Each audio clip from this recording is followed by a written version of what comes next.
أبدى حارس مرمى منتخب الأرجنتين مارتينيز إعجابه بطريقة لعب المنتخب الوطني، مبدئا ثقته في قدرة الخضر تجاوز عقبة الأردن والنمسا. نقل موقع أكتوبود تصريح مارتينيز بعد فوز الأبطال العالم على الخضر: أظن أن الجزائر منتخب جيد جدا. وأضاف: أعجبت بطريقة المنتخب الوطني وتسيير الكرة، وأظن بأنهم سيفوزون على الأردن والنمسا. أذكر أن المنتخب الوطني بعد هزيمته المباراة الأولى بثلاثية نظيفة ضد الأرجنتين سيواجه مباراته الثانية في 23 من جوان الجاري على الساعة 4 منتخب الأردن.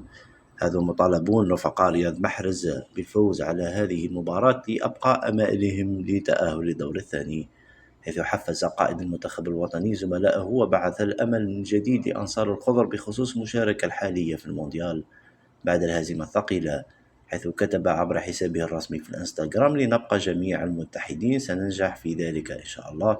تأتي هذه الخرجة من رياض محرز قبل مباراتهم الثانية ضمن كأس العالم التي ستجمعهم بمنتخب الأردن الذي يعتبر وصيف بطل آسيا في النسخة الأخيرة، بالتوفيق لمحاربي الصحراء ولما لا الفوز وتحقيق الصعود رفقة الأرجنتين إلى الدور الثاني. كما لا تنسوا مشاركتنا في التعليقات، والسلام عليكم.